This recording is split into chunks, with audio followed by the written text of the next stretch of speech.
So మొత్తం మీద ఇప్పుడు రియల్ ఎస్టేట్ వర్గాలు అయితే ఒక చర్చ మొదలైంది. So Hyderabad real estate market పరిస్థితి ఏంటి? ఇన్వెస్టర్స్ అంతా ఇప్పుడు అమరావతి వైపు చూస్తున్నారు. చాలా వేగంగా ఈసారి అమరావతిని ఎవరు కదిలించే పని లేకుండా, ఎవరు అమరావతి గురించి మాట్లాడకుండా శాశ్వతమైన అమరావతి నిర్మించబోతున్నారు. ఇది మంచి టైం అని చెప్పి చూసే వాళ్ళు చాలామంది ఉన్నారు. కన్ఫ్యూజ్ వాతావరణంలో ఉన్నారు. హైదరాబాద్ ఇన్వెస్ట్ చేయొచ్చా, అమరావతిలో ఇన్వెస్ట్ చేయొచ్చా అని చెప్పి. సో మీరేం చెప్తారు? దాన్ని ఒకటే అండి, బేసిక్గా ఇన్వెస్టర్స్ అయితే ఒకటే ఆలోచిస్తారు, రిటర్న్ ఆఫ్ ఇన్వెస్ట్మెంట్ ఎక్కడ వస్తుందని చూస్తారు. సో రిటర్న్ ఆఫ్ ఇన్వెస్ట్మెంట్ ఈరోజు అమరావతిలో ఇన్వెస్ట్ చేస్తే డెఫినెట్గా రిటర్న్ ఆఫ్ ఇన్వెస్ట్మెంట్ బాగుంటుందండి. నా సజెషన్ చెప్తున్నాను. హైదరాబాద్లో ఉన్న ఇన్వెస్టర్స్ హైదరాబాద్కి ఉంటారండి, అది ఎక్కడా మారరు.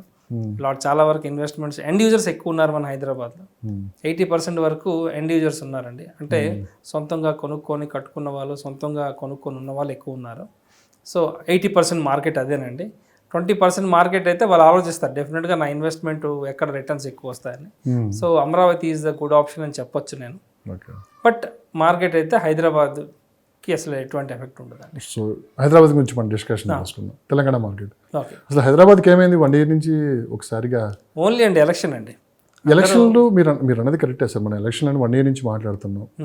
దాదాపు 8 months అవుతుంది. దాదాపు అంటే అటు ప్రచారానికి ఇటు గవర్నమెంట్ వచ్చి మొత్తం 8 months 9 months అవుతుంది. సో మామూలుగా అయితే ఒక 3-4 months డల్గా ఉంటాం కామన్. ఎందుకు 8 months దాదాపు 1 year కంప్లీట్ అవుతుంది? దానికి రీజన్ ఉందండి. ఏంటి ఆ రీజన్ ఏంటి చెప్తాను మీకు. బేసిక్గా ఫర్ ఎగ్జాంపుల్ ఆంధ్ర అనుకుందామండి. ఇటు అసెంబ్లీ ఎలక్షన్స్, లోక్సభ ఎలక్షన్స్ ఒకేసారి జరిగింది. మన తెలంగాణ అట్లా కాదు. ఫస్ట్ అసెంబ్లీ ఎలక్షన్స్ అయ్యాయి, స్టేట్ గవర్నమెంట్ ఫామ్ అయింది, దాని తర్వాత లోక్సభ ఎలక్షన్స్ అయ్యాయండి. సో ఆ ఎలక్షన్కి ఈ ఎలక్షన్కి మధ్యన దాదాపు 7 months గ్యాప్ అండి ఆల్మోస్ట్. సో మన ఎఫెక్ట్ అదేనండి. ఫస్ట్ స్టేట్ గవర్నమెంట్ ఏమొస్తుంది, దానివల్ల ఎఫెక్ట్ ఏముంటుంది, రేట్లు పెరుగుతుందా తగ్గుతుందా అనే డైనమాలో ఉన్నారు.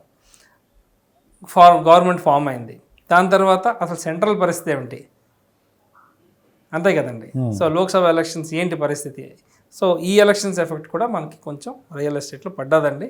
హానెస్ట్లీ ఇప్పుడు జనాలు ఆలోచిస్తున్నారు, ఎక్కడ ఇన్వెస్ట్ చేద్దాం, ఏ ప్రాపర్టీ కొందాం. కానీ మాకున్న ఇన్ఫర్మేషన్ బయట నుంచి వస్తుంది సమాచారం. ఈ గవర్నమెంట్ ఎలాంటి పాలసీలు తీసుకొని వస్తుంది, ఎలా ముందుకు వెళ్తారని చెప్పి వెయిట్ చేస్తున్నారని కొంతమంది. సెకండ్, గవర్నమెంట్ రావడంతోనే ఫార్మాసిటీ రద్దు చేయడం, అంటే అక్కడి నుంచి వేరే దగ్గర షిఫ్ట్ క్లస్టర్స్కి డివైడ్ చేసి పంపిస్తున్నారు. తర్వాత మెట్రో మార్పులు, కొన్ని చేంజెస్ జరుగుతున్నాయి. అసలు ఇక్కడ ఏదో జరుగుతుందని చెప్పి ఒక కన్ఫ్యూజ్ వాతావరణంలో ఉన్నారు అని చెప్పి వినిపిస్తున్నమాట. ఎంతవరకు ఆ కన్ఫ్యూజన్ ఇంకా క్లారిటీ రాలేదండి. సో డెఫినెట్లీ ఇంకా ఇప్పుడు ఫర్ ఎగ్జాంపుల్ మన ఇప్పుడు ఈ ఫార్మాసిటీ 5 partsగా డివైడ్ చేశారు, 5 క్లస్టర్స్గా డివైడ్ చేశారు. అది క్లియర్ పిక్చర్ అయితే మనకు రాలే హానెస్ట్లీ. అది డెఫినెట్గా ఇప్పుడు రిలీజ్ చేస్తారు. అది ఏ లొకేషన్స్ ఇంకా ఐడెంటిఫై చేస్తున్నారు. గవర్నమెంట్ ల్యాండ్స్ ఎక్కడ ఉన్నాయి, ఎక్కడ మనం స్టార్ట్ చేయొచ్చు. ఆ మినీ ఫార్మా విలేజెస్ కడతానన్నారు. సో అవి డెఫినెట్గా నాకు తెలిసి ఇంకో 2-3 monthsలో అవి మనకి అనౌన్స్మెంట్ జరుగుతుందండి. నిన్న మొన్న పొంగులేటి శ్రీనివాసరెడ్డి గారు కూడా అన్నారు, ధరణిలో చాలా మార్పులు తీసుకొని రావాలి, చాలా మార్పులు చేర్పులు చేయాలి. ధరణి తీసుకొని వచ్చిన తర్వాత పెద్ద ఎత్తున రాష్ట్రం ఇటు ఎవరైతే ప్రజలు కావచ్చు, ఇటు రాష్ట్రం రావాల్సిన ఇన్కమ్ కూడా పడిపోయింది. దాంట్లో మార్పులు చేర్పులు తీసుకొని వస్తేనే పూర్తిగా ఇక్కడ ప్రక్షాళన చేయాలని చెప్పి ఆయన అన్నారు. సో అది కూడా ఒక కారణం కావచ్చు. కారణమేనండి. ఎస్, ధరణి వల్ల కూడా చాలా ట్రాన్సాక్షన్స్ ఆగాయండి. మనకి చాలా వరకు ట్రాన్సాక్షన్స్ ఆగాయి. లేఅవుట్స్ వేస్తానన్న వాళ్ళు వేయలేక సో ఇబ్బంది పడ్డారు. సో ఇప్పుడు ఇవన్నీ రివైజ్ చేస్తున్నారు కాబట్టి అవి కూడా స్టార్ట్ అవుతాయి, డెఫినెట్గా స్టార్ట్ అవుతాయి. ఇంకా చాలా లేఅవుట్స్ రాబోతున్నాయండి. ఈ ఎలక్షన్స్ వల్ల ఆగారు, అనౌన్స్మెంట్ చేయలేదు. కానీ డెఫినెట్గా రాబోయే ఇంకా 3 monthsలో మనం ఎవ్రీడే మనం ఒక్కొక్క ప్రాజెక్ట్ అనౌన్స్మెంట్ చూడబోతామండి. సార్, తెలంగాణలో ప్రజానాయకుడు ఉన్నారు, ఆంధ్రప్రదేశ్లో టెక్నాలజీని ఒడిసిపట్టిన నాయకుడు ఉన్నాడు.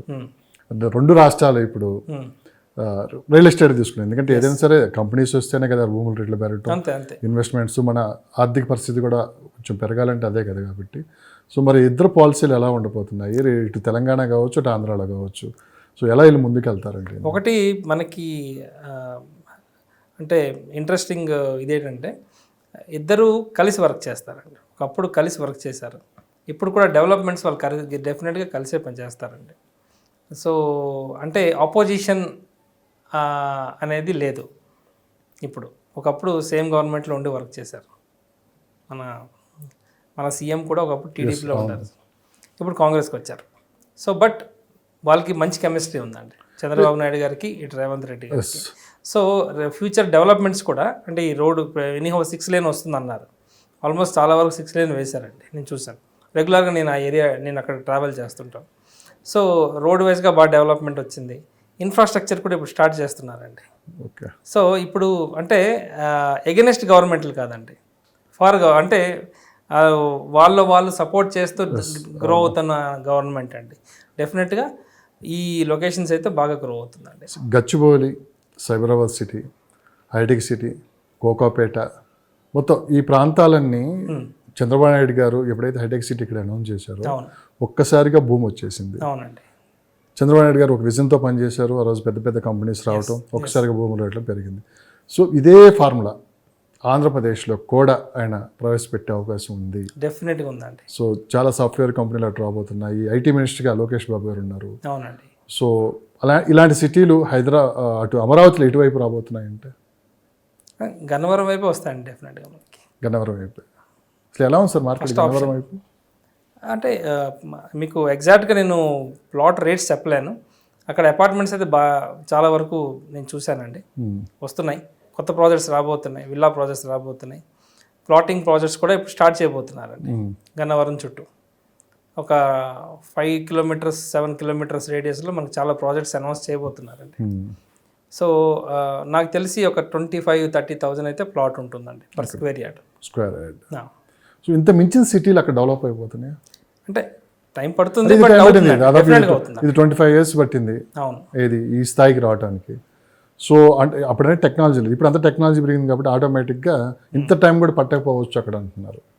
అక్కడికి ఇక్కడికి ఒకటే క్లైమేట్, ఒకటి తేడా, మిగతా అంతా సేమ్ అండి. క్లైమేట్ ఒక్కటే, కొంచెం ఇక్కడేమో కూల్గా ఉంటుంది, అక్కడ కొంచెం. ఇంకో విషయం ఏంటంటే ఒకప్పుడు చంద్రబాబు నాయుడు గారు ఒక 20 years బ్యాకే మిషన్ 2020 అని, అది అందరికీ తెలిసింది, విజన్ 2020. సో ఇప్పుడు విజన్ 2040, ఇప్పుడు 2040. సో డెఫినెట్గా ఆయన అనుకుంది చేస్తారండి. ఓకే. ఆ దృష్టి పెట్టుకొని మన హైదరాబాద్ డెవలప్ చేశారు. ఇప్పుడు ఇన్ని కంపెనీస్ ఉన్నాయంటే is one of the reason. Is only the reason అని చెప్పాను, but he is one of the reason. అంటే ఈసారి ఆయన ఇంత పెద్ద విజయంలో కూడా ఇంత చాలా క్లారిటీగా కనపడుతుంది. ఐటీ ఎంప్లాయీస్ ఏ విధంగా సపోర్ట్ చేశారు, అంటే యూఎస్ నుంచి వచ్చి కూడా ఓట్లు వేశారు ఇక్కడ. సో బాబు గారిని తీసుకొని రావడం ముఖ్యం కాదు, ఇక్కడ ప్రాంత అభివృద్ధి కూడా వాళ్ళు దృష్టిలో పెట్టుకొని చాలా మంది సపోర్ట్ చేసి మా ప్రాంతం కూడా అభివృద్ధి జరగాలి, మా రాజధాని మాకు ఉండాలి, అంటే ఒకే రాష్ట్రం ఒకే రాజధానిలో కూడా. సో ఇటు పక్క ఐటీ గచ్చిబౌలి కావచ్చు, ఇట్లా డెవలప్ అయినాయి, అటు కూడా చేసుకోవాలని చెప్పున్నారు. చాలా మంది కూడా అటు వెళ్ళిపోయే అవకాశం ఉంది కదా మరి. ఉందండి, అక్కడ లోకల్ డెఫినెట్గా అక్కడే ప్రిఫర్ చేస్తారండి. అంటే నేను ఒకటి చెప్తానండి, లైక్ విజయవాడ అనుకోండి, లోకల్ ఎయిడ్స్ ఎక్కువగా ప్రిఫర్ చేస్తారు. కానీ మన హైదరాబాద్ అంటే కాస్మోపాలిటన్ సిటీ అండి. నాట్ ఓన్లీ ఈ మన తెలుగు అందరు ఉంటారండి ఇక్కడ, అన్ని ఎంటైర్ ఇండియా నుంచి ప్రతి స్టేట్ నుంచి ఇక్కడ ఉన్నారండి జనాలు. సో ఆ ఎఫెక్ట్ అయితే ఉండదు, వాళ్ళు ఎక్కువగా మన హైదరాబాద్కి ప్రిఫర్ చేస్తారండి.